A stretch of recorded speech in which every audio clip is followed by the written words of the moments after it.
There's been a lot of talk about the Pittsburgh Steelers being on the lookout for a rookie quarterback in this year's draft.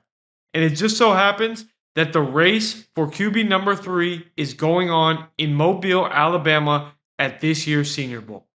But after the first day of practice, if the Steelers are truly in the running for a quarterback in the 20th to 25th overall pick range, they may be in for a rude awakening.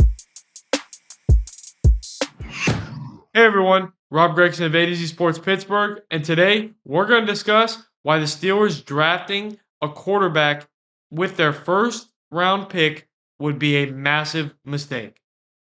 At this year's Senior Bowl, the top two quarterbacks are Jaxson and Jalen Milroe.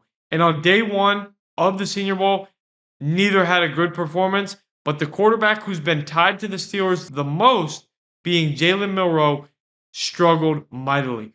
He started in the routes on air portion of practice by throwing balls to the dirt on dig routes. He was nowhere close to his target, and unfortunately, that continued on as he actually ended practice with a pick to Billy Bowman of the Oklahoma Sooners. For the Steelers, they have so many more pressing needs. And this idea that they might get cute, or they might want to make a splash move, or they didn't learn anything from Kenny Pickett, like the owner Art Rooney said, is just a recipe for disaster.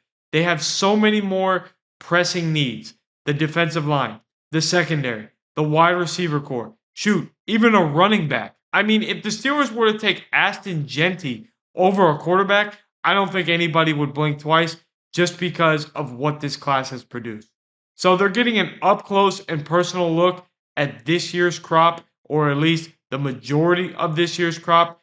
And if it continues to be bad throws, poor timing, improper decision making from the quarterbacks at the Senior Bowl, the Steelers need to think long and hard about going any direction but quarterback in this year's draft.